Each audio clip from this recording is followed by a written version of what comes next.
Okay, it's time for a little bit of Hollywood history. In just 100 days, the WGA and some studio heads over in Hollywood cost the Los Angeles economy over $2.5 billion. The year was 2007, and it's about to happen again.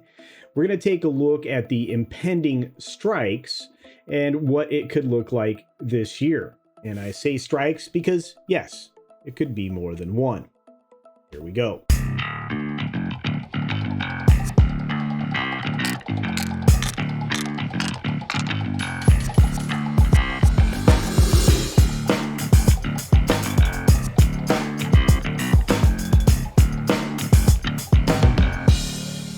All right, so it's been about 15 years now, and I still remember what happened during the last strike. I remember it very well. A glut of reruns and nothing but reruns was what we were all subjected to for that period of time. It was a little frustrating, to say the least, because there was no new programming being produced. And this happened at a time when, well, we should have been knee-deep in brand new shows. Now, do you remember the recent Hollywood lockdown that we went through because of the pandemic? Well, this would very much be a repeat of the results of that. There'll be no content being made. The productions that are in active go mode will draw to a halt, and the sets on television shows will go dark as well. Actors and actresses will take to social media to put on display their phenomenal lack of intellect and their dearth of life experience, and maybe we'll get another rendition of Imagine. And if the strike of '07 showed us anything at all, it was that money is constantly lost by the bank truck load when things are not shooting. And if the pandemic showed us anything at all, it was that studios lose it by the bank branch full. Just the way that it is. And what's funny about a strike is that it's always about money.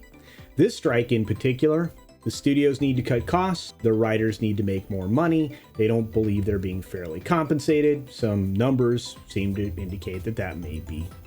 And streaming has absolutely shifted the balance here when it comes to how writers are compensated. And it's done it in more than one way, several ways. In fact, one, the writers are not being given access to the kind of residuals like they were with their regular broadcast deals. And while there was small adjustments made, they just don't seem to be quite where they need to be. And that's going to be a major point here. Also, the job of writing for shows has specifically changed, pretty dramatically actually, in the last few years itself. A writer used to be able to work for somewhere between 38 to 42 weeks a year on just one show on a broadcast network. With streaming, well, these things have changed. They still have some of these jobs. They still remain out there, the writing for, let's say, NCIS, or whatever that thing's called. But again, the vast majority of the shows have changed. So with short seasons being favored by the streaming services for whatever reason, writers have to take on more than 2 or 3 gigs a year to basically maintain the same kind of revenue and life that they had before.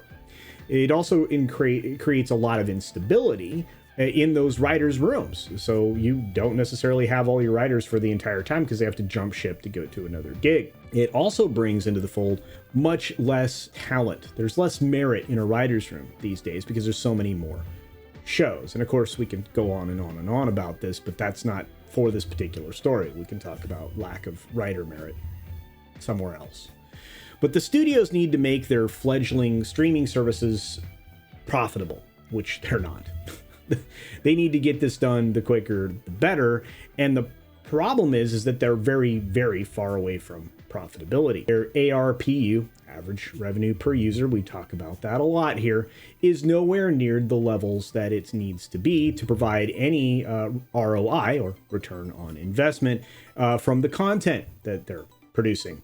And it just continues to be more and more expensive to make all of this content. I mean, we've seen the budgets for some of these shows. Holy cow, they make films look cheap. They need the shows to be much, much cheaper. They need to make them cheaper. They need shorter seasons. They need audience retention. And they also can't afford a shutdown. They just can't.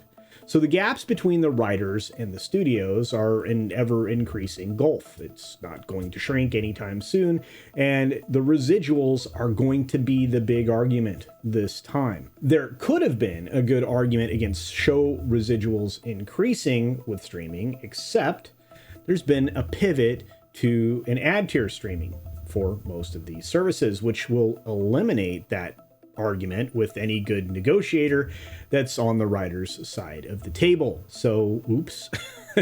Studios can ill afford, of course, to pay more residuals than they are right now. They're going to have to. They should be. But the streaming situation is not, as I said before, profitable. Netflix is the only profitable service out there at the moment, as far as all the big boys are concerned, and it's to the tune of about 1.4 billion per quarter. At least that was what it was in the third quarter, and I don't see those numbers jumping up exponentially anytime soon.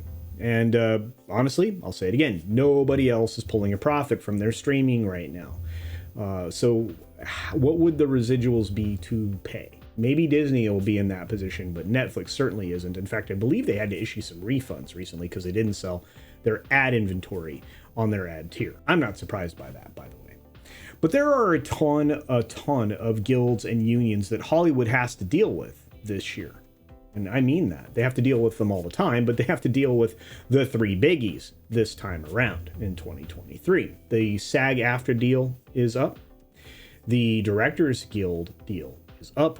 And the Writers Guild deal, obviously, is up. Each guild has seen the money dump into streaming as an opportunity. They're absolutely salivating for an increased slice of the pie, which arguably they're entitled to. And this will likely increase the contentiousness of the parties when they make it to the negotiation table, because this side's spending more money on stuff, they're making more stuff, these people need more money. It's going to be hard to argue against. So SAG-AFTRA, if you remember, only narrowly avoided a strike on the last go around. We talked about that here on the channel. So I would expect another close call at best, or a strike there at worst. In fact, I'm leaning more towards strike. Studio execs are actually expecting a strike from the Writers Guild, which, that's guild number 2. And writers' room start dates have actually been pushed forward to try and get ahead of any kind of a work stoppage, because they're expecting that strike. So studios may also use a strike. Obviously, they're using it to get things going sooner, but they may use a strike as an opportunity to get out of some bad overall deals that they put themselves in via their force majeure clauses that are in a lot of those contracts. I would suspect that Warner Brothers Discovery would love to be out of a few very bad deals cut by the previous regime. I can think of at least 2.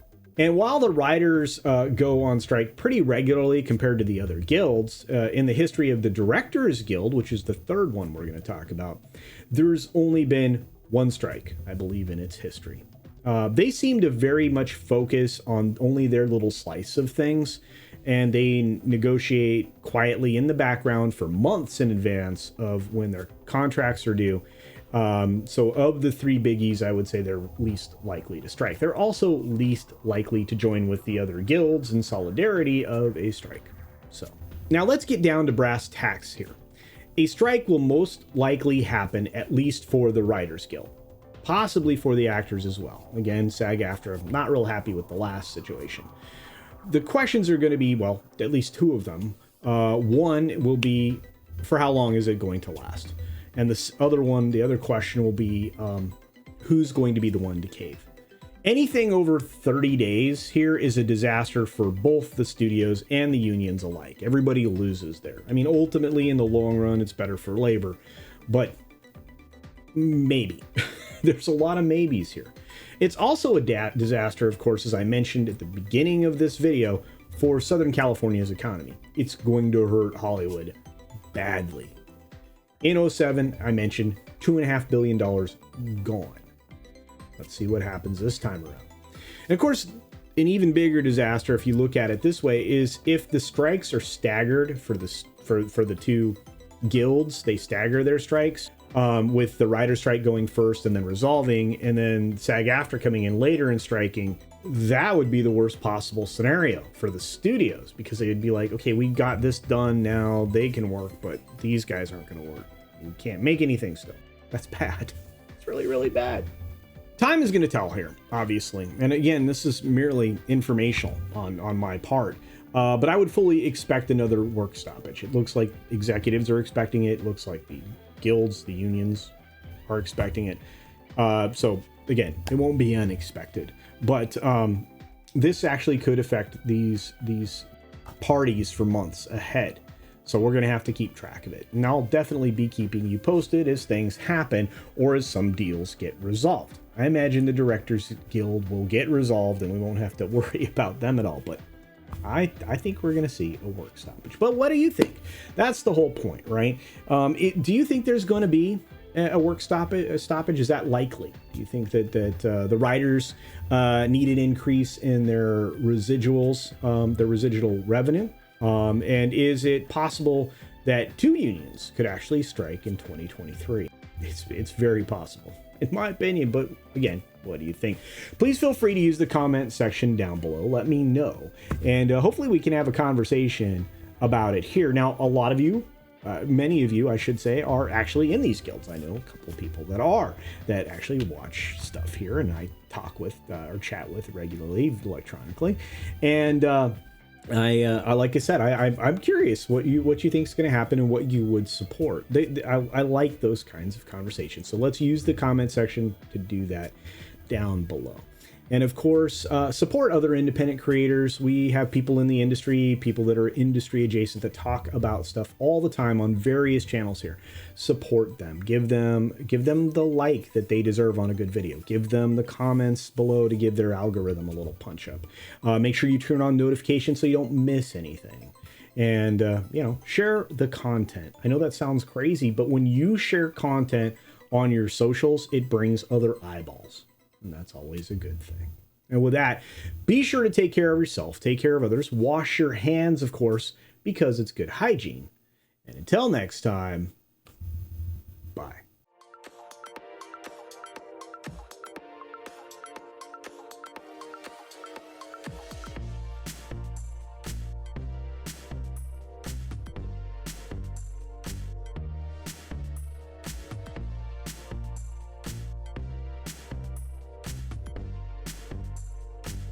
And don't forget to check out my Rumble at rumble.com/CultureCasino.